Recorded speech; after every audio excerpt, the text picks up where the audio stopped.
I'd like to welcome you all tonight to the Old Webster Courthouse. As many of you were here on Saturday, you know that it's celebrating its 250th anniversary. So we're not the first people to gather here, and we won't be the last. Tonight is not really a presentation. It's going to be more of a conversation, an invitation. We're going to talk about how the Historical Society began, where we are now, and where we hope to go in the future. I was hoping we might have a few of the past presidents with us, but it looks like nobody except the ones who are already on the board are here. I will introduce the current board so you all know the stewards who had the baton passed to them. We have Kelsey in the back, our current president. Yay! Terry Fifield, vice president. Yeah. Becky White, secretary. Mary Baldwin, treasurer. And our directors at large are Steve Rand. Mary Keachman.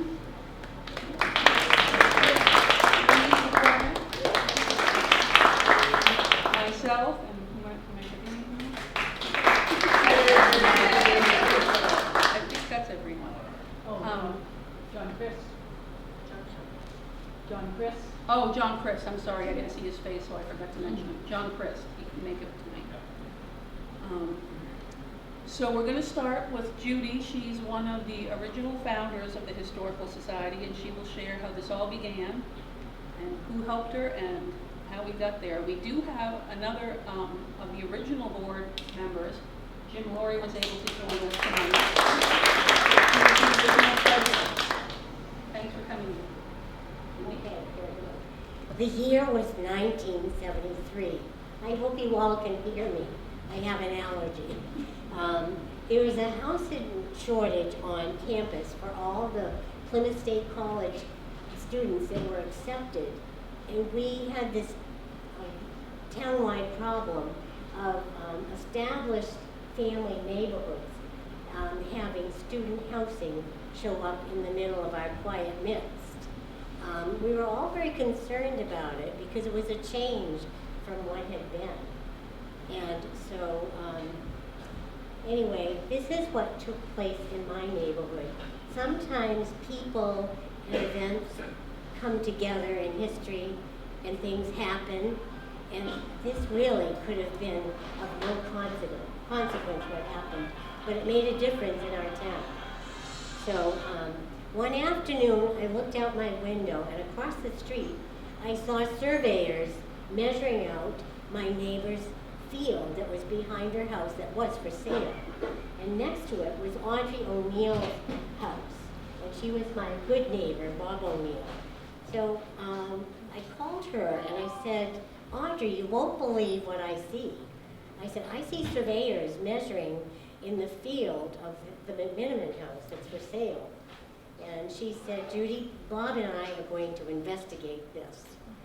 So they investigated it and found that an out-of-state realtor was planning to build a student housing building. And she said they were going to, she called a neighborhood meeting, and we all met at her house. She told us what they had found out, and she said they were going to take the people involved to court for the neighborhood, and she would keep us posted. So after that, we heard that the neighborhood had won, and the realtor had decided to leave town with his proposal. So we were thrilled. And then, so after that, Audrey came up to my house. I lived on the hill across the street. And she came into my house. You have to remember, I was 29 at the time. Today, I might have given her a different answer, but she said, Judy, you've helped the neighborhood. I want to do a favor for you. And I thought, no one had ever said to me, I'd like to do you a favor. I didn't know what to say. So I thought about what was important in my life. And I thought about my family and its Norwegian traditions. And how much it made life more interesting to me. And I thought about my grandmother's and grandfather's house in Guilford. It was a 1770s cape. And I love the Indian shutters. I love the view from the bathroom, sitting on the window seat. I mean, I just love that house with the wide boards and the wood fires. And then I thought of, let's see, what did I think of next? I thought of Rachel, who was another neighbor, and she was always open to company, Rachel Keniston, and the many talks we had had. And she said that there was an old group formed in the 1880s that was the Young Ladies Library Association. And they had had such a problem. They had done so much for Plymouth and the library, and they had many historic artifacts given to them over the years, but they had nowhere to store them. And so that had kind of stayed in my mind. And she said they were scattered in people's houses all over the town, in barns. And then I thought of how she told me about a very historic home that was where Silver Hall now is, and how the college tore it down. And we were all appalled. I mean, we could not believe that history was gone, because it went back to European history, I believe. And so I thought of that, and I thought of Guilford, where my family lived and where I lived before I moved to Plymouth. And I thought they had a Guilford Historical Society, so I looked at Audrey, and I said, Audrey, how about if we start a historical society in Plymouth? Well, she thought that was a grand idea. She thought it would bring all the people in Plymouth together. And she was very much that she wanted everyone to be welcome. She said right away, we'll have homemade cookies, and we'll go to the fire department so the firemen will come, and we'll visit the policemen. She said, I don't want this just for certain people. It's got to be for everybody in town. But then we thought, we have to get Rachel Keniston's okay for this, or we won't have a chance, because we both did not grow up in Plymouth. So, you know, it was just an idea we thought we'd present. But before I go on, I'd like to tell you a little bit about Audrey. I'm going to talk about each of the three women that were involved in starting the society. Audrey O'Neill was a person, she was a clinical psychologist, so I can say she was a serious person to meet. And you would think there really wasn't much interesting to her, but there was so much to Audrey O'Neill. She was witty, she was dedicated to causes and hard work, and she was very organized and intelligent. And when we all came to Plymouth, all of us, and all of my friends included, we talked about how we found our homes. And I hope I can get through what Audrey wrote in her book, because I could tell you how I felt when I moved to Plymouth. But she said it better than anyone I've ever heard. She started writing this book 20 years before 2004, and it's a little book, and if you first open it, it's full of scientific information about the people that live in New England. And so you think, oh dear, what is this about? But then I kept turning, and how we all might have long faces and noses, which I wasn't sure I could relate to. But this was the part that showed you what Audrey was. She said, I hope you can all hear me. New England has been good to us. We fit in with their values. We have old clothes, an old car, and we are willing to get our hands dirty. We'd always felt different. Here, we were pressed into community service we would never have been considered for elsewhere. Our children were part of their school, as they never could have been in a larger, more impersonal system. Yankees are interested in doing, not being. I could always do things. It was what I am that was on trial before. They accepted me as I am, as they accept themselves. And, okay, here I go. And I found out who I am when I looked into their eyes. Is that beautiful? And she should be remembered for that, because we always say, oh, Plymouth is just the perfect place to live, and she put it so much better. So anyway, let's see what's next. So, Audrey came from Philadelphia, Pennsylvania, and I did say what you might think of when you met her. So we planned a trip to visit Rachel to see what we could arrange. I've lost my place, folks. Okay, so we visited her. She was completely, of course, behind the project. This is Rachel. She's such a vibrant being, or was. And she was ready to start the minute we told her about it. And in the next few months, we met and planned. We had to plan where to meet. We wanted Ross Deachman to be the moderator because he was a very interesting historian and lawyer. He'd know just what to do. And so we got him all lined up. Rachel talked to him. And then we had to decide what to have for refreshments and who we might invite as guests. And so I will tell you more about that meeting, but first I have to linger a bit on Rachel. She's been so many things to this society, into our town. Oh boy, I'm bad with cards. It's been a while, folks. Let me see where Rachel's cards are. I can probably tell you, but so they're here. Hopefully, yes. When she passed away, Mel O'Connor, who was our rec director and then our town manager, put a tribute in our town report. And her first sentence really tells you about Rachel so well. She said, "It would be well to take note of a woman who graced our community with her marvelous attitude, boundless energy, and vast knowledge of the history of Plymouth." And she was a teacher. She was a math teacher in California. She moved to be near one of her sisters who was a college professor out there. And she did not retire from teaching geometry in the high school until she was 70. She was so excellent, they just didn't want to part with her. And she loved teaching because it combined common sense and imagination. And that was Rachel in a nutshell. Not a nutshell. But this is a book that she published, and it might look familiar to some of you. It looked familiar to me. But she was very disappointed in the books that presented geometry to students. She really felt that geometry taught such important thinking skills. She went on to explain in this introduction that she said she felt it made students better citizens when they grew up.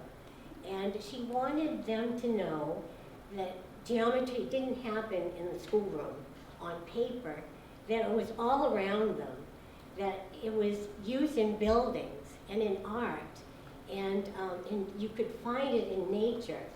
And she did some experiences with me, probably some of them, sorry.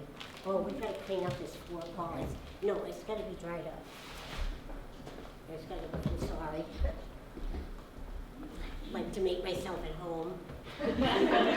And so anyway, she took an apple one time when I was visiting, and she was telling me about her book. And you should look through it because it has pictures of art and buildings, construction. So she cut this apple in half, and then she opened it. And I would pick an apple that only had 3 seeds. But when you do it at your house, you'll have probably a star with 5 seeds. And she said, "Judy, if you look around, you can find numbers 3 and 5 so often in vegetables and fruit." And I was hoping to bring a tomato, but I didn't have one with a stem at home. But if you look at the top of a tomato, it has 5 leaves. And you'll find yourself searching through vegetables to see what's going on after I talk about this. But so anyway, this book is, it was published it was used in 30 states, published from 1948 until 1966. And so it was very popular, and she traveled all around. But I don't know if you can see some of the pictures of, and I'm sure she brought some into class, but you can look, things she had tried to make real mathematicians out of it. So anyway, let's see.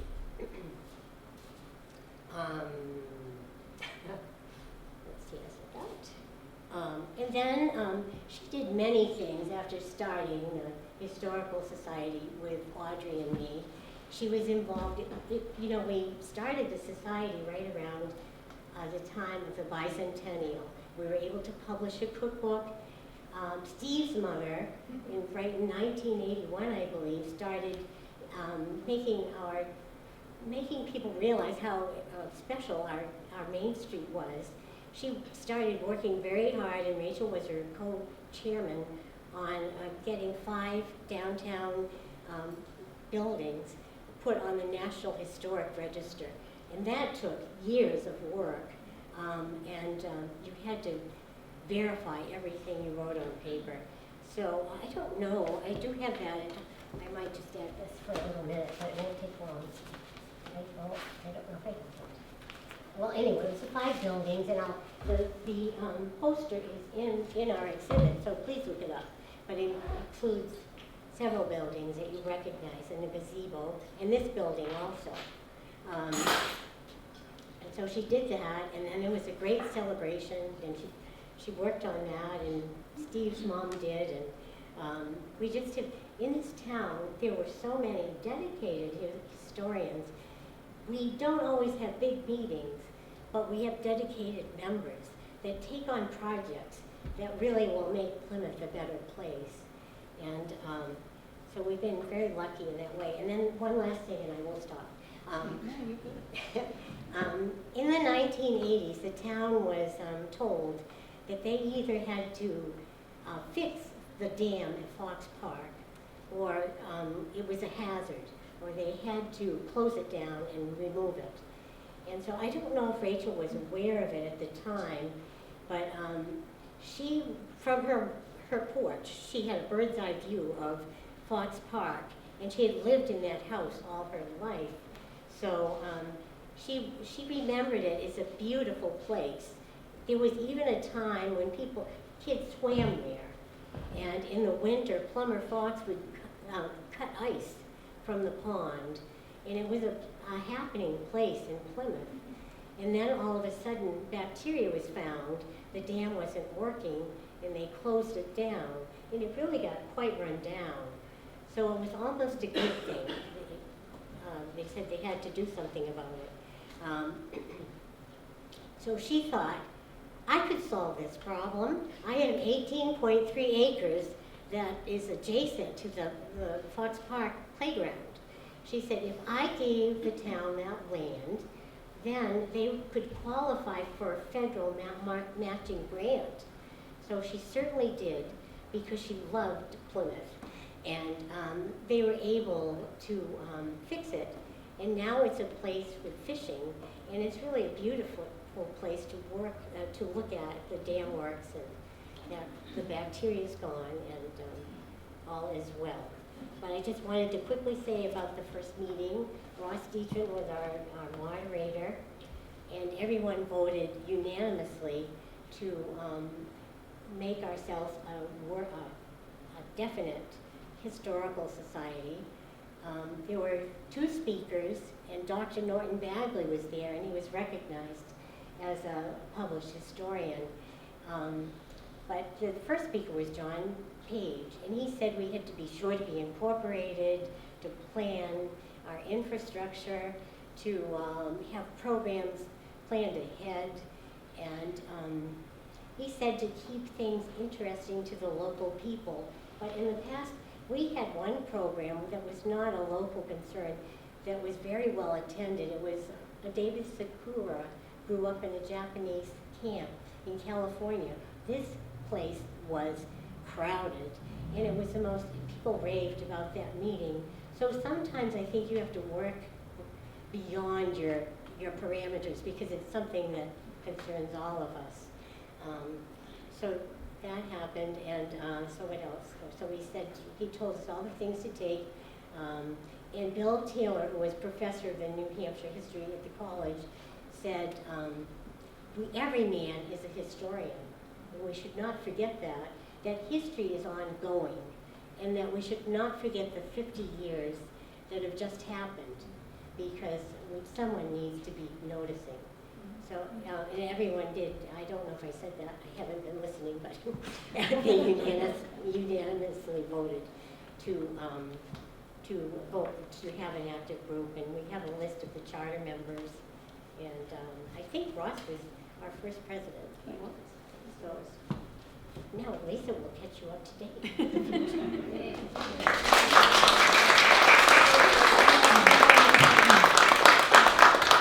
Well, actually, you touched on a lot of the things that I wanted to bring up, one of which was, some people would say, well, that's a roundabout history of the people who started the Historical Society, but not the Historical Society.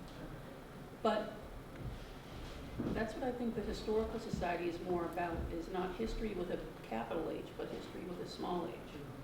And it's the history of the town and the people in the town that really connect us. Oftentimes when you mention a historical society, people think of it as a dusty place where you collect old pictures and artifacts to go and die. Why do you save all that stuff? And the thing is that history with a big H and the history that the town worries about, that they publish in the town report every year, aren't the things that make people love Plymouth. They're the data that you can refer to when you have to make decisions. But it's the day-to-day and the people in the community that connect you to the town and to each other.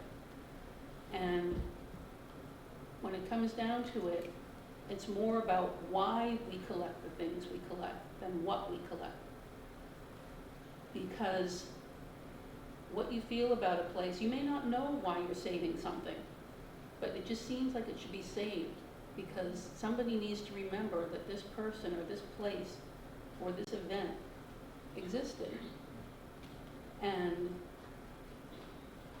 I came across a quote several years ago that really resonated with me that we've been using on our materials since then. And it's by a folklorist named Thomas Rankin. And the quote is, "Out of shared telling and remembering grow identity, connection, and pride, binding people to a place and to one another. These ties form the basis of community life." And we're not really trying to save history. We're trying to save our memories of a special place. And you mentioned when you first came to Plymouth, when I first came to Plymouth, it was shortly after I graduated from college. I was born in New Hampshire. We lived briefly on Long Island, New York, and then moved back here when I was in elementary school. And I grew up in Nashua, and it was before it was half the size it is now.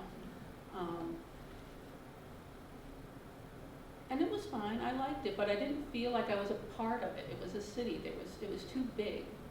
I mean, my graduating class was 800 and something people. We had 12 elementary schools and 3 junior highs, and now they even have 2 high schools. So my parents, while I was in college, had moved to to Moultonborough. So when I graduated from college, I moved home with them, and when I had to go looking for a job, I ended up finding a job here in Plymouth.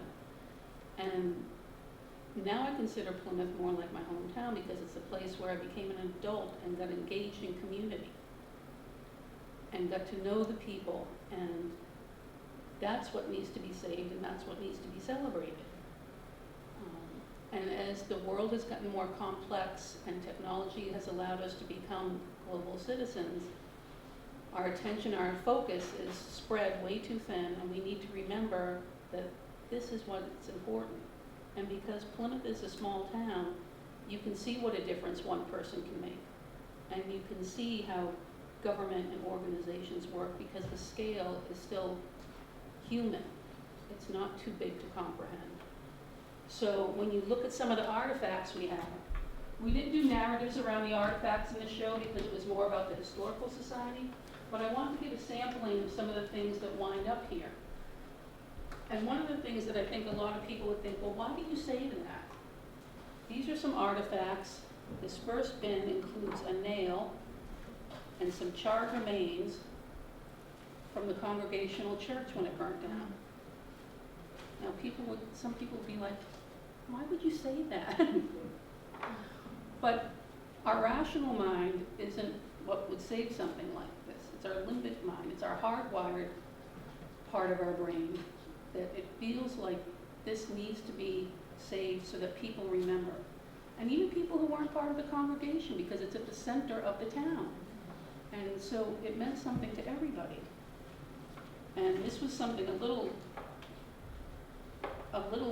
less import, but somebody brought pieces of the slate roof from town hall when it got struck by lightning.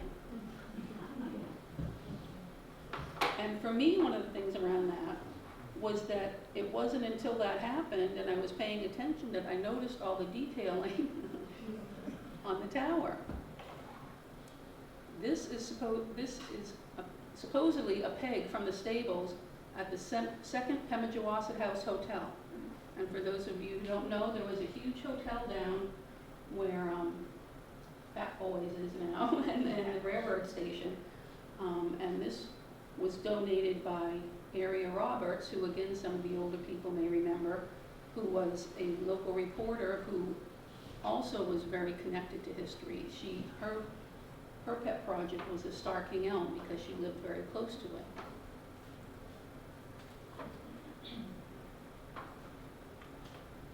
Another interesting artifact we have here is, again, we don't know what's going to wind up here. It's all just brought here because somebody thinks it needs to be saved. They feel it's important. We have a picture here. Oops. We have a picture here of the interior of the music hall that used to be in the Kidder block. This was a big brick building that was at the foot of Court Street that burnt down in the 40s. So this was here when I first got involved with the museum. Don't know who brought it in. Interesting in and of itself. But then, after I started working with the museum, we got this picture along with a couple of other pictures. And this is a picture of George Foster, who was one of the Foster brothers, who ran the peg mill that is now the Common Man Inn. And they're in costume. And on the back, it has a note that it was for the production of Little Lord Fauntleroy. And obviously they thought it was a big enough deal that they got in their costumes and went and had professional photographs taken. And then the third piece of the story, again, all from different sources, on the last day of the 250th celebration, when I was going on the historic house tour, I wound up at the Keniston House that Roger Ellsworth and Evan Nagorka had opened up for us. And they had taken out several of the mementos they had from over the years, which included this little booklet, which you can't see from there, but it's very lovely printed in gold foil, and it's almost like a crepe paper inside. But it's the program for Little Lord Fauntleroy. So these three pieces that came from three different people at different times come together to give us a better picture of what it was like in Plymouth at that time. And it resonated with me because it's like, it's not all that different than ETC is today. We had community members doing community theater in a place right on Main Street. And then some of you may remember when we had the Brotherhood of Poland, New Hampshire filmed here. They only filmed some opening sequences, but they used some houses. But the thing I think that's more important is when they were looking for a small town that felt right, they found Plymouth. And you could tell when you watched the later episodes that it wasn't filmed in Plymouth anymore because it didn't feel right.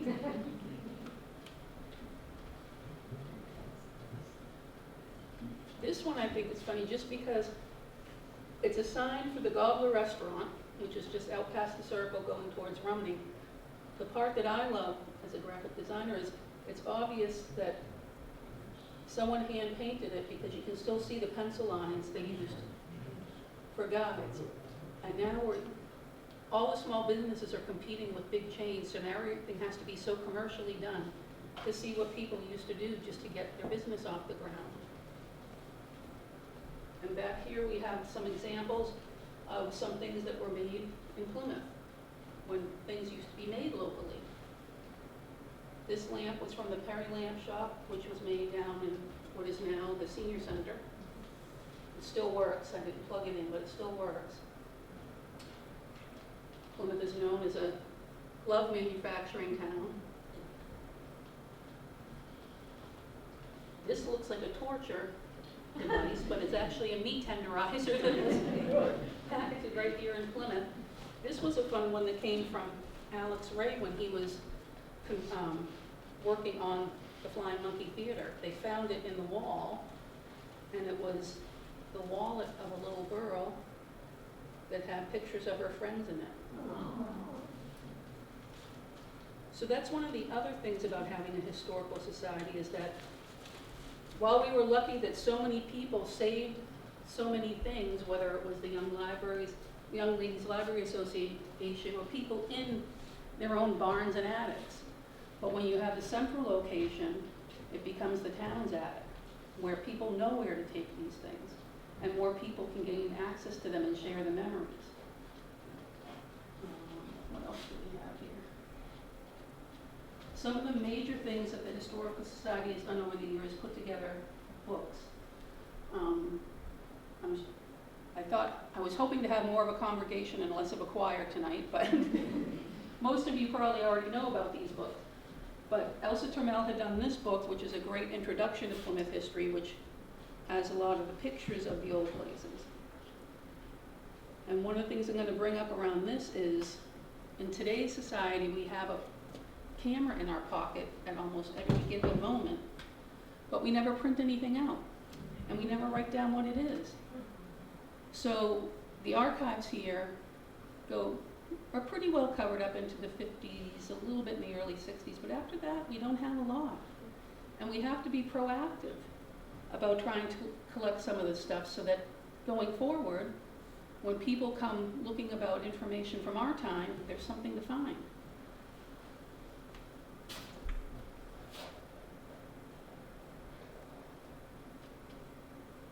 This is just a program book from our 250th celebration, but it's a fun look, see all the people it took to put that celebration together.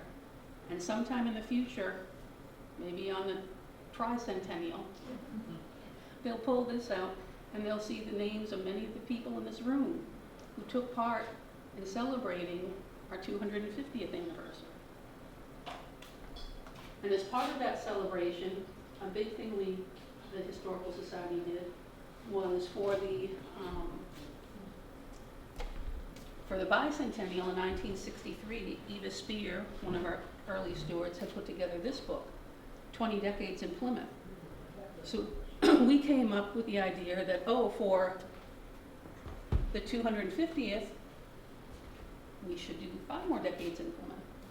Well, Eva Spear did 200 years by herself. And it took, 8 of us to put together this book. And it's surprising, when we were putting this book together, what surprised me was how hard it was to find pictures of a lot of things. Things you would think it wouldn't be hard to find pictures of. I went to the town fire department to try and get some old pictures. They didn't have anything. I contacted the Department of Transportation to get pictures of when 93 came up through Plymouth. Nobody could help me, or wanted to help me. I'm sure they have pictures someplace. But that's why what winds up finding its way here may seem unimportant, but in retrospect, when you want to try and paint a picture of what times were like, it's very important.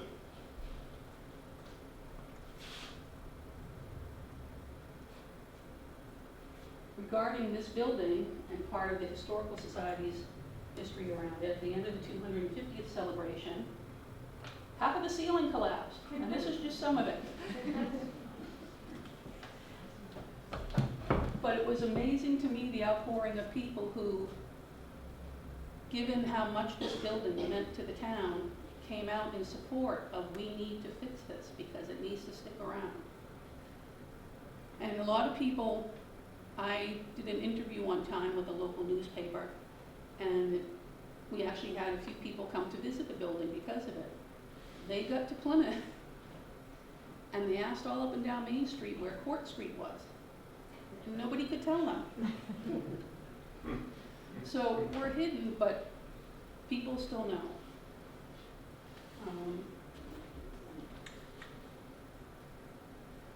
And many of you know this building at one time was the town library, and in some ways it still is a library, because it's still a place where we collect information and collect stories and hope people come to find them.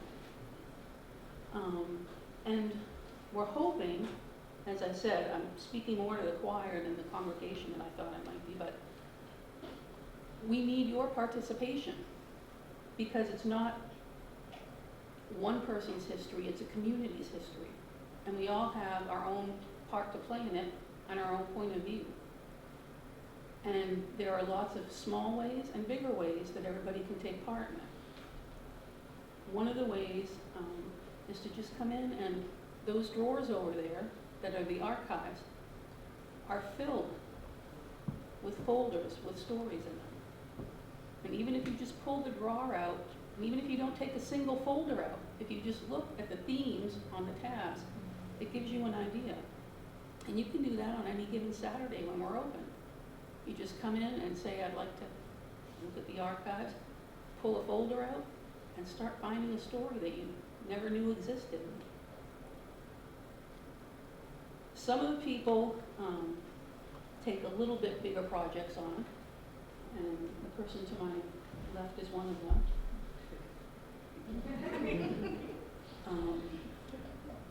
As I said, there's small ways you can come in and learn stories. You could do an hour or two a year by coming in and helping us just have the museum open. Some people decide to take on a little project that turns into a big deal. Louise worked on a book on the history of Draper and Maynard, which ended up becoming, no, it became quite a resource and quite well received because of how complete it is. But we also want everybody to think about doing your own story, whether it's you or your home or your family, your business and organization you help create. I'm calling it a Page in History project, and I'm hoping, and I've already approached some people about doing it, that people will take the time to write their stories to be part of the archives. The little adjacent story, Louise is also kind of taking some between her oral histories, but also she's working on another smaller book where she's collected some stories from people around town. And they're not big deal stories, they're little stories. I mean, one of the ones that struck me was the woman sharing the story about remembering the older girls who would take the kindergarten kids and walk them to Highland Street and help them cross the street and get home. So they felt safe. I mean, I remember even my friend's daughter when they were like 14. A bunch of them got together on Main Street, went out to eat, and then walked down the street to go to the Flying Monkey for a show. I mean, how many places nowadays would parents feel comfortable letting their children do that? So I don't know if you want to share some of... I'm done. Whatever they said, I didn't take all your story. I have a comment to Judy. We're talking about Fox Park. I'm a townie, so that means I was born here, educated here, left for so many years, and I came back home. And so many people say the same thing. We love New Hampshire, but Plymouth is our home. It's special. It's real special. But when you talk about Fox Park, and maybe chime in, please, that's where I learned how to swim. That's where I learned how to dive. That was our park and recreation program that we would have conducted. I can't remember some of their names. Yes, I can. Connie Finan, Hickson. They were the people that ran it for the summer. So we were active every single day during the summer. Maybe I should have been working. but not knowing we were 6, 7, 8, 9, 10, 11, 12, that kind of thing. So I wanted to share that if I could. It's a special place, Fox Park, and it definitely is beautiful, but it was so important to us as kids. Yeah, it was. Can I take over? Yeah. Okay. Can you speak up a little bit? Am I low? Yeah. All right, sounds good. Thank you. Okay. Just put your hand up, Kathy, all right? Okay. My story is short. Louder.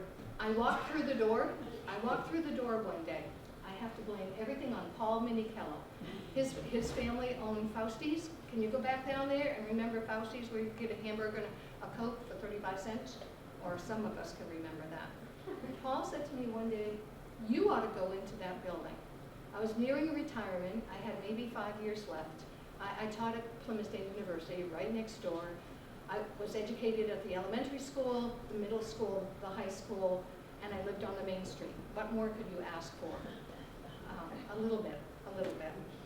Came in here, and the person to my right, the first thing, I don't know if you introduced yourself to me, or if I did to you, but she said, how would you like to write a book? Who are you? I thought about it, I said, she's nuts. Then I thought about it more and more, and I said, this is me and my personality, as my husband would attest. Can I do it my way? And we put a few people together. We had 8 of us together. I hope I don't miss anybody, so that's what's on my list. And within 6 months, we had written the book, 5 more decades. 6 months. And there was a few people here, Judy, that wasn't quite sure. She was telling me, we'll never get this done. So you see, we had Paul, and we had, let's see, The Paul, bachelors. Judy, the 2 bachelors were there. Ross. We had Ross Deachman. We had Darcy Cushing and Patrice Scott. Yeah. And it was magic. It was fun. Absolutely magic. We enjoyed working together. I had done some writings before. I'm not a writer, but I love Plymouth, the community, and we have our stories. We have our stories, and they should be shared. What you have said is absolutely right. So I can't believe we did it in 6 months. Well, We met. I need to add, part of the reason I was all over wanting to do it was because I had been working with Museum Studies course at the university, and mentioned, I don't even remember the instructor's name, mentioned to the instructor that I wanted to do a companion book to Edith Spears' book for the 250th, and she said, oh, you can never do that. It just made me want to do it all the more. But being a townie, I had met Eva Spear. I was just lucky. My aunts and uncles would say, you need to go up the hill. Just go up the hill and knock on their door. And they opened up their house to me. And they were so polite, I never forgot. I never forgot. It was amazing. Anybody else here remember Eva Spear? Thank you, thank you. Thank you, thank you.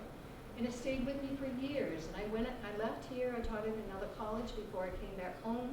And I taught here for 36 years, and I can't believe I'm going to share. It was the last few years I needed to do something else in my life. I love teaching, don't get me wrong. I love teaching. I probably scared them to death. But I needed to do something, and it just seemed logical. This is my home. We should find people that were willing to do this with me. I don't know if I ever could have done it myself. But when we sat down, we had a little challenge. But I can't believe I look back and I say, oh my gosh, 6 months and we were done. And if it hadn't been for this person here, she puts it together, she includes the pictures, and she was right. We had a most difficult time. People, if they have the pictures, do not write on the backs of them. The event is missing, the date is missing, and the people. And your family albums, take them out and look at the back side. That happened with my mother one time. You always know one side of your family better than you know the other side of the family. My mother takes out this album. I had never seen it before or since.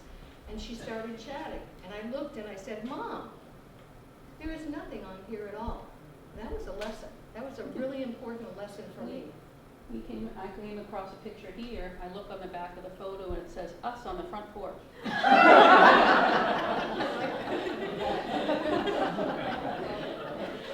And so we started, let's see. So I'm across the rivers for so many years, and then my department decides it's going to move over here. What building are they going to move us to? Draper and Maynard. Do you have any history on what Draper and Maynard used to be decades and decades ago? And I thought, Louise, you have lived across the street from that building. You worked in that building for 15 plus years. Can you do this? And I could do this, 300 pages. And it was fun. And I wish I had waited a few years. It would be this much thicker. I found wonderful resources here. But the people I met along the way that were ready to share their personal stories connected to here is amazing. And if you know anything about Draper and Maynard, it's been credited with creating the first patent baseball glove in the United States. And there were 400 people in that building. And there were 400 people that worked at Foster's, what we today call Foster's. And there had to be at least that many people as a cottage industry. So my grandmother, what did she do? She would have and do this every single night. She would string the baseballs, as many of you people can attest to.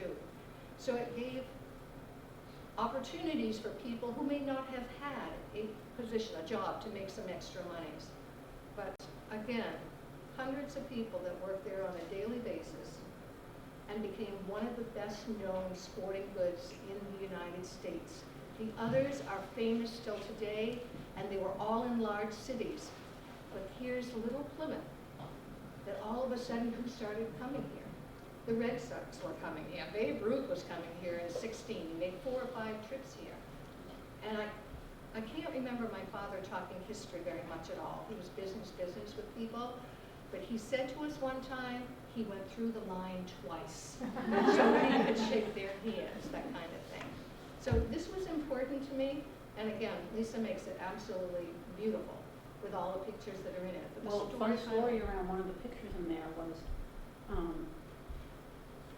I sometimes frustrate the authors, because when I work with them on books, I go crazy trying to find pictures to marry with the stories. And one of the stories in that particular book was about an employee day when Mr. Maynard took people to his summer cottage camp. And because the roads were not good then, they brought them as far as the bridge and they put them on a steamboat to take them to the camp. So the steamboat was named Halcyon, and because that was in Holderness, we didn't really have any pictures here. So I contacted, from working at True Colors, I knew a couple of the ladies at the Holderness Historical Society, and I contacted them. I said, do you have any pictures of the steamboat? So they brought in this picture, and it wasn't a great picture of the steamboat because it was like right up close with people getting on it. And the closer I looked at the picture, it's the steamboat the day of that event. It had a Draper and Maynard banner on the boat. So there's all these little pieces of history just waiting to be found everywhere. And we're lucky enough to have some of them show up in our museum and other people's museums. But that's why we have to be thankful for the pieces we do have. I guess I should say I was born in the Draper house. The Maynard house was next door. I mean, why wouldn't I sit down and event? It all came together. It all came together, which was pretty amazing. Can I write? Don't think so. You've heard it twice now. But I just finished another book, simply put, Stories of Plymouth. Things that I've heard over time from you people, and I wanted to know a little bit more. I was trying to figure out at the end how we should put it together, the stories by theme. Some of the stories were 1700, 1800, 1900, and 2000, so that's for the first time. That's the beginning. You'll see it, and you'll pick the ones that you want to do. But it allows me to connect with people. That's what's important in my life. My memories program that we started how many years ago? How it came to be. 8 years ago, we started to interview people in the town who supposedly were 80, 90, and 100. We've done more than 60 people already. I don't want to make it a job. I don't want to make it a job. It's fun for me to do this. They've invited me in their home. Some of them I met for an hour or two, others I met for 10 hours. And then if they felt comfortable enough with them. The older it gets, sometimes it's more difficult to say, me? I can do an interview? No, I don't think so. No, I guess I really don't have to talk them into it. They enjoy talking about their memories, their life, their parents. We only have an hour. We only have an hour. We take the notes. All of the written notes are over there. Anytime you want to watch it, you can go to Google. You can go to our Pemmy Baker television program, and I think I have, don't tell anybody. On Friday, I'm doing 2 people who are not 80, 90, and 100. So I do deviate every once in a while. The 2 boys, their parents had a business on the main street, and I thought the story should be told. It is no longer there. The Richardson block, it is no longer there. So they've written it, they've given it to me, it's filed over there, and we'll have an opportunity to bring them back home, and they will share why they love the town of Plymouth just like we do. And they'll talk a little bit about how their family immigrated from Minsk, Russia. My family immigrated from, and that story is very, very similar. They came for a better life. They came for a better life. So it keeps me busy. It gets me socially involved, and I think that's so important as we get older. And I totally agree. Stories should be told and told and told. Well, and some of the stories you have in your recent book are things as simple as somebody recounting the various businesses in town where they worked their summer jobs when they were in college. You know, it doesn't have to be a big story. Everybody has a story, and everybody wants their story to be heard. I think that's your point, though. You want our audience today and beyond to say, you have value too. You've got to bring your story to us, and we can help you. We can give you an idea of how long it can be, and they don't have to be long stories. My latest book is very short, as I said. It might be 2 pages, and it might be as long as 4 or 5 pages. In the back of my head, I said to myself, what can we do? Look at the age that we have right here today. This is a real concern of mine. How do we connect with young children so that their history, their family's history is important and somehow it gets recorded? So I looked at the language that I was using, I looked at the length of the book or the article that I'm writing at the time, and how can we get children in this building? So have we done that lately? A few years ago, we ended up having the children tour. They had to walk from the elementary school down to us. I wear appropriate clothing. I have clothing from the 1800s. So I get attention when I walk through the door. The children come through the door. And they next went to the town hall. Am I correct on this? They went down to the common. We had a person there and there telling a little bit of the history. And then they came back here, of course, for goodies, you know, that type of thing. And then they walked back to school. I was so impressed because I'm a person who's really physical, and to see these young children walking all the way down as a tour, we're on the right avenue. But we've got to figure out, please help us, how do you get younger people here? I mean, I'm looking at the color of my hair right now, and I see very similar colors out there too. I think a little bit. But how do we do this? Louise, Elizabeth have hair professional. Yes. I wonder, just a show of hands, Plymouth High School graduates. Ooh, which school? Which Plymouth High School? There's only one. Okay. Well, that's nice. And what do you remember about this building? Oh my What was God. it for you? Our library. It was our library, and it was a hop, skip, and jump. Well, that's good. Jump from the high school. So many of us met down here, and we had people support us wherever we needed in the academia world. Yeah, it was wonderful. Absolutely wonderful. Yeah, good point. That's right. How many do we have? Put your hands up again. I'm going to add 1, 2, 3, 4, 5, 6, 7, 8, 4.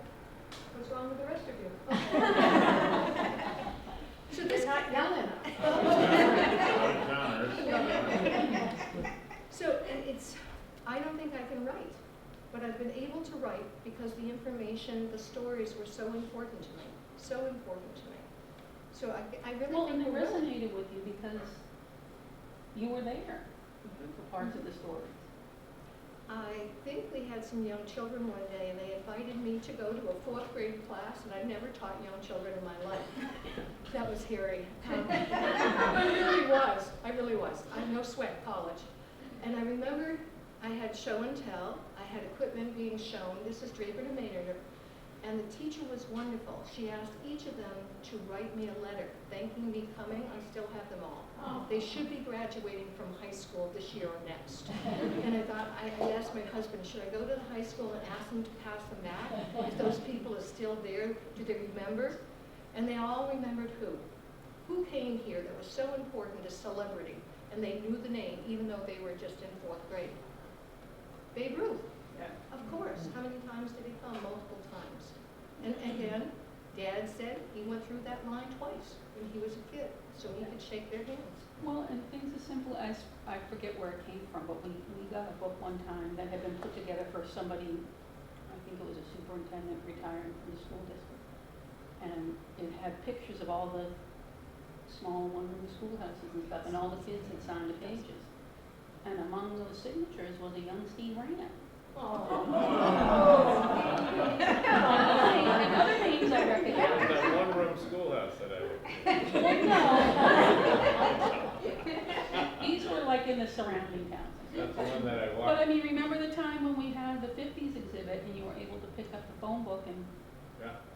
find the phone number? I mean, those are the things that resonate. And my girlfriends. I'm one of the few that's still in Plymouth, but my girlfriends are outside the country or they're far away on the West Coast, Ohio, and we're always emailing back and forth. And they've all said the same thing. I reiterate. We couldn't have asked for a better place to have been brought up. And they're right. It's right, because there's a community. There was a community, and there is a community here, and that's what's important. Trying to bring people together. Well, and even those of us who didn't grow up here, I remember one of the early reminiscing nights we had done it over at the community room in the library, and Ross was the moderator, and it was on restaurants. And we had gone back and we were talking about all the different restaurants, and he got up to like the 90s, and he turned to me, he's like, and now you'll know what I'm talking about. I remember the Seminoe girl standing up. Anybody, if you remember the Seminoes, it was a very large family. I believe there were 17 children. All right. Mummy was busy. And yes, she was. And they talked about where they worked on the main street. It was Irene Seminoe Wilkie, and we just laughed our heads off. It was great. They were just popping up every time they mentioned their restaurant. It was great. Yeah, those are the memories. Those are the memories. I'm done. Good.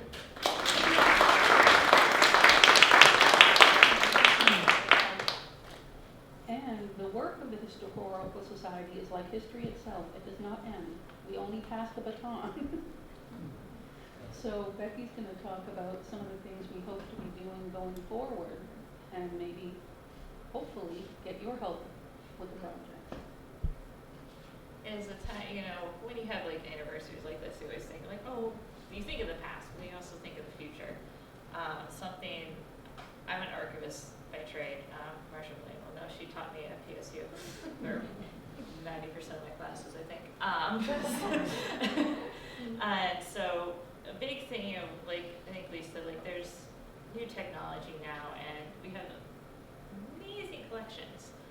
A goal, it's a long-term goal, because this is not a quick and easy, yes, we can get it done next week, is to digitize this entire collection so it is accessible online. So even when you are away from Plymouth, or you don't live in Plymouth anymore, you can still see the pieces of the roof, the 250th program, but that involves more than just, okay, you scan it and put it online. There's a lot more to it. There are literally archivists who dedicate themselves to this, especially with technology is always changing. So you got to keep up with it so that these files can still be accessible. And it takes a lot of work to digitize just any collection, whether small or little. I digitized it was just the genealogy records at the library, because I'm the Peace Public Library director. I think that took me like 6 months. And I was doing it part-time. So you can always use volunteers for that. As you guys, as well as we have a lot of great things along the walls. We don't have a lot more space. So that's, I know I've talked with the archives committee or to like how to better utilize our spaces, how to, because we want your stuff. We want to keep collecting stuff, but we need to house it properly. And we're starting to get at the very end where we can't fit any more things in here, which is a great problem and a problem. I'll show you our dirty little secret. Yeah. Oh, don't. I look behind their skirts. I've been told that you can take all the videos that we have done, all 60 of them, and turn them into Word. So our videos in the future will become books. We can save it in another medium. We don't know what the medium is going to be in the next 10, 20, 50 years from now. We've got to start thinking like that. Well, children today know what a book is. Oh dear. No, don't go there. Yeah. Do you, I have a question related to this. There are two groups on, well, there were two, and there's now one group on Facebook, of graduates, alumni of Plymouth High School, or Plymouth Regional High School. And there's great tidbits that come up in all the talk, in the threads. One of the groups shut down because it got hacked. And it's like we lost years of incredible stories because it just, so is there a way to like take stuff from Facebook and There keep it? is, which is still, archivists are still kind of grappling with how do you archive social media, because it is, especially like, there are what they call them as web crawlers. That's like if you could, that's how you can archive like a web page. So you can do that with like Facebook. So, but it won't be as like good as if you did like the Historical Society's website. Of But course. there are ways, and there are still like, well, especially like for instance, I know it was a conversation when I was in grad school was President Obama's Presidential Library and Archives. And he tweeted a bunch of stuff. How do you save those? So it is, you can do it, but it isn't a constant evolving, because not just like technology, it's constantly evolving, but archivists have still been taught like what is the best way to archive social media, because it is important. It is like, it's our pop culture. It's, like social science, there's So issues of communities and stuff. just so to give you an example, when the pizza place burned down, the one that had been Fausti's, on this Facebook page, which I think it's called Plymouth High School Alumni. Anyway, people said, what do you remember about Fausti's? There must have been like 50 responses with really interesting stuff. Is there a way to save that? I think so, yes. All right, let's Should talk. be. Yeah, because- you and I will talk. Okay. The other thing we've talked about, although I interview single people, husband and wives, sometimes I've had to separate them because they had their own stories. And sometimes some can take over the others, so you have to be careful on that. But we have space in the town of Plymouth where you can ask all of us and more to come together and chat on a topic. We've thought about that before. Just memories. What were your memories of Plymouth? And have it televised. Where will it take us? I don't know, but it's worth a try. So we have to get a little bit creative, but we can do this. We have the support of the Penny Baker television station. We wouldn't do half of what we do with our presentations, our memories program without them. And we have one person leaving at the end of the summer. The one I worked with started 8 years ago. It was amazing. He just said, yes, that's what I needed. I needed a yes to move forward. That's not my thing. Right? I want to gather all the memories that I can from people, their stories. Someone else, you can do the technology. All right? I'm happy. Yeah. So is there currently a way for somebody to submit their historical memories, whether it's last week or 50 years ago, digitally to the Historical Society? Not yet, but hopefully soon. It's been my pet project when I have time. Because maybe with you have things a lot. like this, with people with having memories of the pizza place, that would be a way they could pass it on to the historical society. It's been brought up a few times now at board meetings, so we are thinking of it, because like, there's history happening now, like, just like, Every day. how many weeks ago, you know, when Fly Monkey, like, our downtown pizza caught fire, that was like a huge story in town, or even like the, kind of controversial about the hotel coming, potentially, you know, so that's like history in the making, so we have thought of that, we are, hopefully soon, we'll have a way to do that. What stories will we have in 20 years from now? Which ones will be gone and which ones will have come? And how much history have we reaped from them? That's important. It's your main street. And Main Street was a different place once we had West Plymouth come. It's been great for the community, yet at the same time, you have to support your Main Street. Yeah. For me, the favorite part, do you have a favorite part of the Main Street? I have one. Marcia? The Rollins Walk. So you know where, yeah, or Cafe Monte Alto, you go to Biederman's. Anybody else? Common. I used to work as a puppy love hot dog lady. for 4 summers, so for Joe Goodwin and her husband Pete. So that's my favorite part. I should cross a picture of that, I should see if it's you. I have a photo. Please say You it should aloud. write a story with the photo. There you go. Well, anybody who forgets it, common. Common is my favorite place, and it grows warmer and warmer to me every single year. When we have the concert series, I invite all my high school friends, 1968, all right? They heard that. In the last few years, we've asked them to come and chat, and I will not go in the front of the common because I do this all the time, and that's rude, right? And so I ask them to sit on the back if they want to do some talking. This is how I'm reconnecting with our high school class, my friends. Yeah. I've got one. Oh. So in the summer of 1993, I was an undergrad at Plymouth, and I had my first apartment, and it was right behind the post office at the building right over here that used to be Plymouth Professional Hairstyling back when Paul and Kim owned it. I still go to Krista down on 25 to get my hair cut.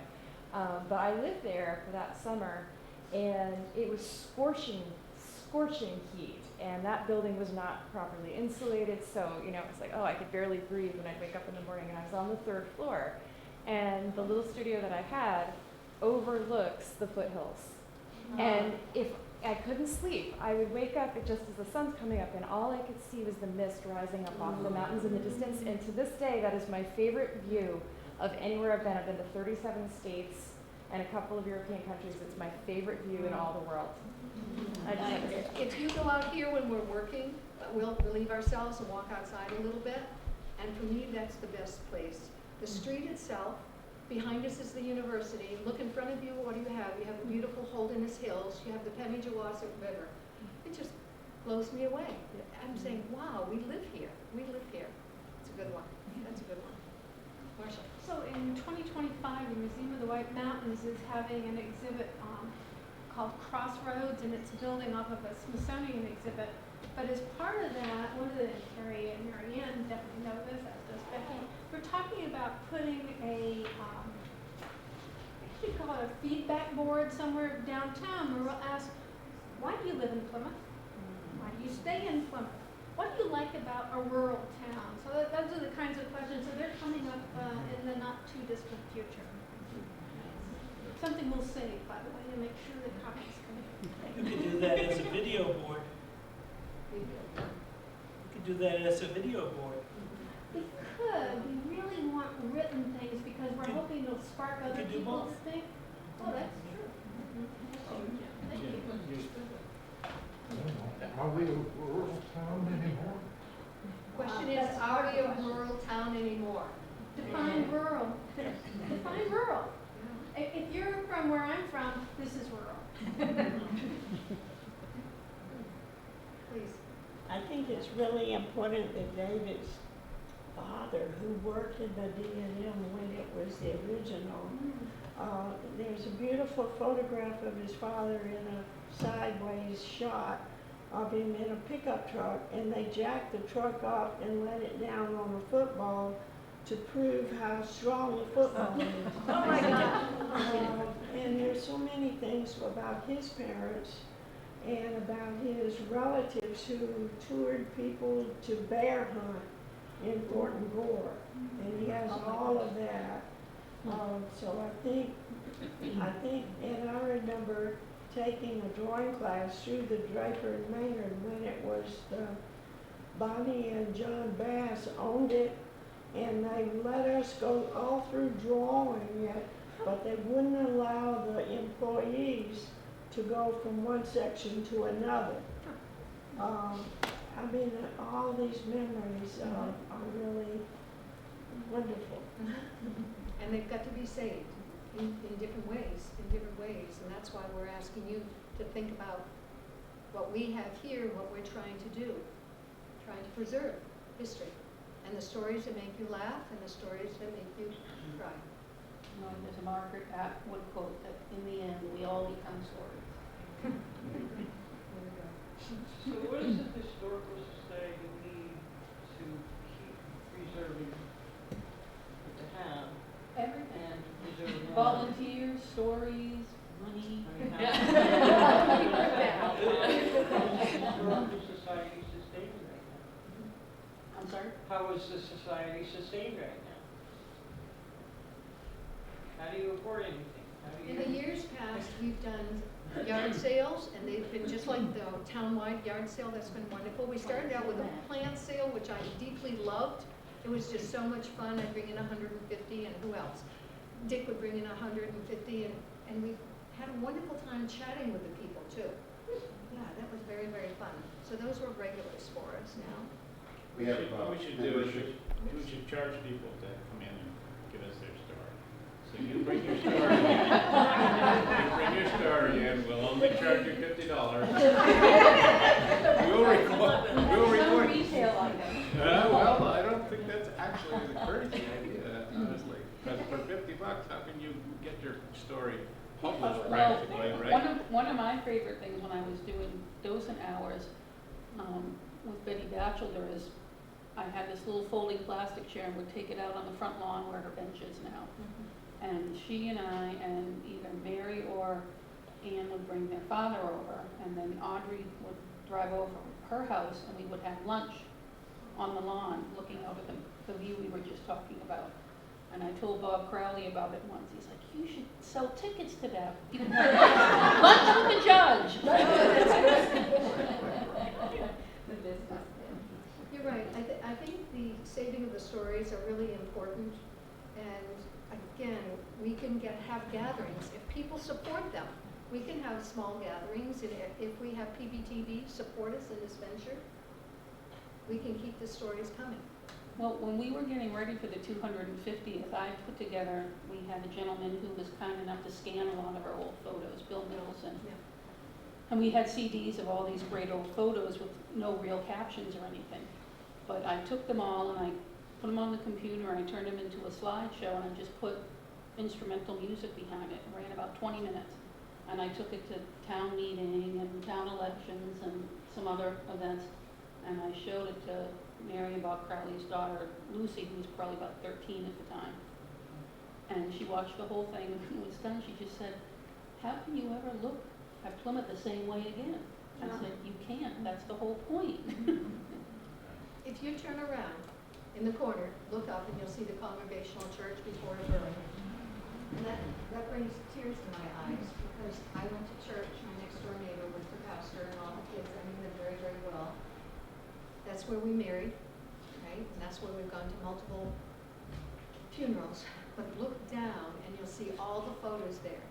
So many of them do not have something written on the back. And if we don't share them with our community now, they won't have its But at least we importance. have the pictures. You've It's got the worse pictures, now. fine. We don't even have the pictures. They're on everybody's phone. Oh, okay, I see. Go for it, I agree. If we don't have the captions on the back, so we need to start putting them up on Facebook. We need to share them with everyone, and maybe we'll have a few more names and events and dates on the backs of them. Yeah, otherwise, what will it be like in 10 years from now? And if they walk through the door, if you walk through the door and you decide to give us some of the pictures, we need that information. I think we've grown enough So we will get that information. You may not get out the door without giving us the information, that kind of thing, yeah. But if we ask our townsfolk, will they support us in this? That's what we need to know.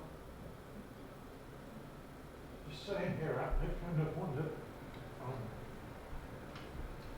put in a plug for Memorial Day. We have people from Plymouth who have made outstanding contributions to our country. And everybody knows the name, Harlan Keyes.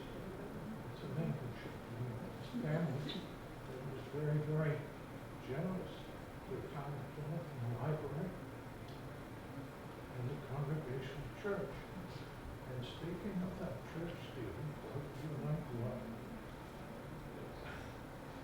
When you go in, the main entrance, those ramp steps, just inside on the right, there used to be, and probably still is, a plaque that lists, a brass plaque that lists the names of Plymouth boys who served in the First World War. And they're not all soldiers. There are names there, people who are ambulance drivers, and that's quite a thing. And I've always thought that's an odd occasion for that sort of a plaque to be mounted, but I never was bright enough to ask anybody about it when I was young enough to. Some of you You're may, wiser. Now that you're wiser, you can ask all kinds of questions. I'm not a bit wiser. I control my mouth better. I'm not sure you're aware, but John Wood, he's in a home now, but he had given us a listing of all of the folks who were served in the wars over the years. And we had a grandson, was it My my grandson? grandson helped you out with the Absolutely. Put everything in alphabetical order in an Excel spreadsheet, and yet we need to do more. It needs to be updated. So we can pass it out what we have, and we do that, Memorial Day, Veterans Day, etc., but we're missing so many, and everyone deserves to have their name. I don't know if there's a woman on that list yet. Well, and we can even do some research here because we have some materials from scrapbooks and other things, because they made a lot of scrapbooks. And in the newspapers, they would have updates on people of the war. So we need ideas from you people. We need to, as you suggested, volunteer. Annette?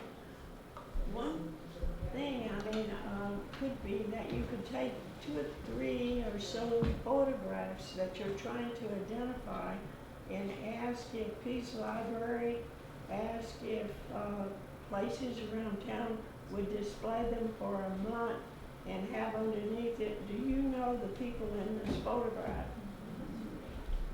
The townsfolk have been very responsive. If there's a program going on, you go into the stores on the main street and they put the posters up. They've been Or great in a that way. church? And now all No, of a she's saying sudden, unidentified. but now we could do the pictures. Why not? I mean, they're used to it, coming in and saying, please post this for a certain period of time. Yeah, that's a great idea. That's a great idea. But that needs an article in the paper prior to. Oh, Yeah, yeah, what everything. yeah. Any memories, folks? So many. Okay, do you want to be here all night? I don't know, here I go. Well, we were on the subject of the church, so when the church burned, we had to take everything out of it. Basically, it was raised down to the foundation. And when we decided we were going to maintain the pews in the church, they were structurally okay. They got a little singe, but they were okay. And we wanted to refurbish them and bring them back. So there was a workman who was doing all that, taking it apart, scraping it all up, and underneath the armrest of one of the pews, he discovered a penny that was dated 18.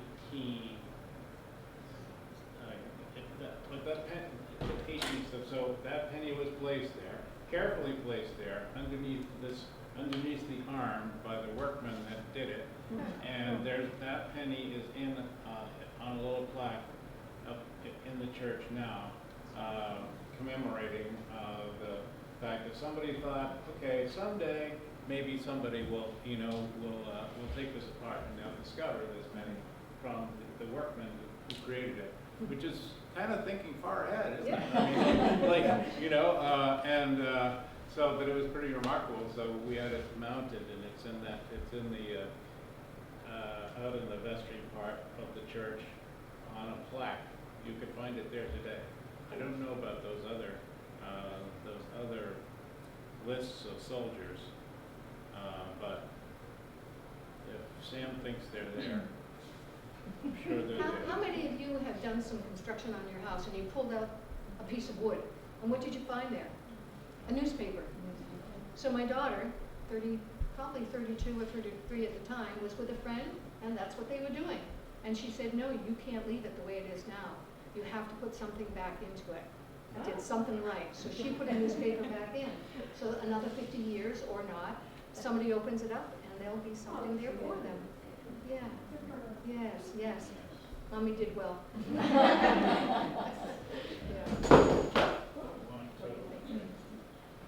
Total compliance with those instructions.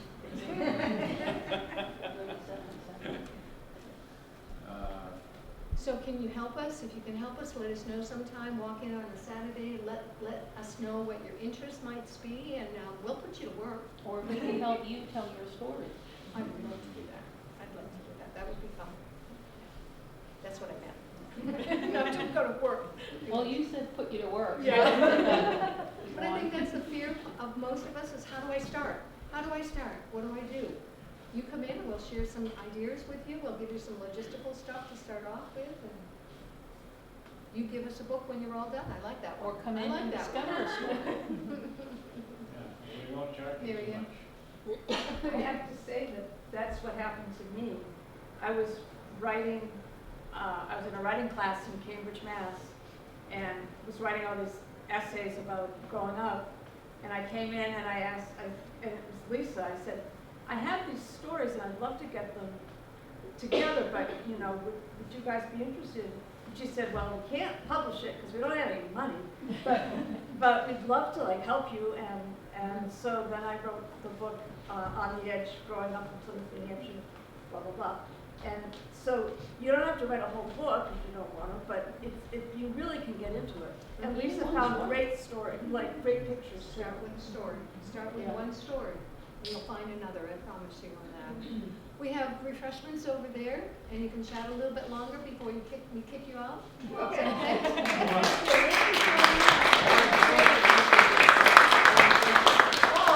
want to say something.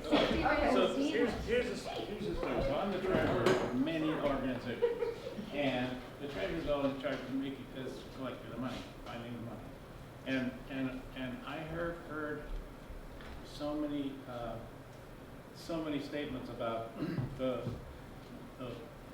constrictions that we have because we don't have money. And I think it should be easy to fix that problem, because if we can get a lot of people to give a little, we will have money, and then we can do a lot of work with this money. So I would hope that all of you would be willing to be part of something like that. Call one person and say, I'm putting $50 in the pot. Will you match me? Call two people. If you're feeling expansive.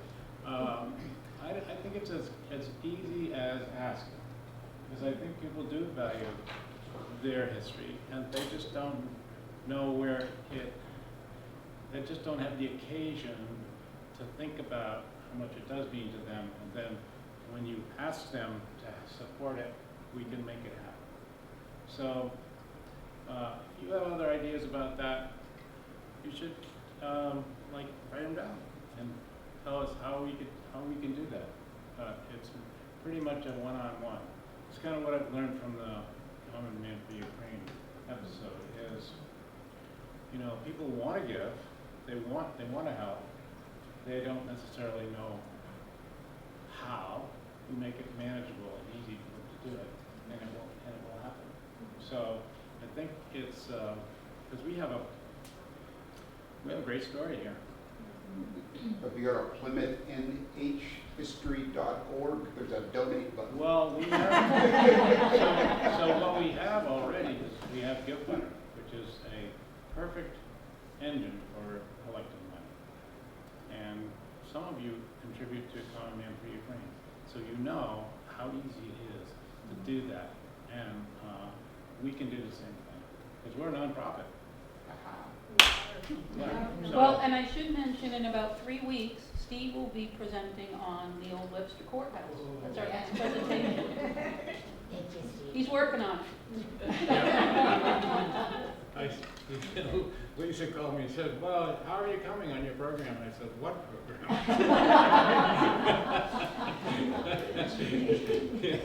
People, thank you for coming. Please, eat our munchies.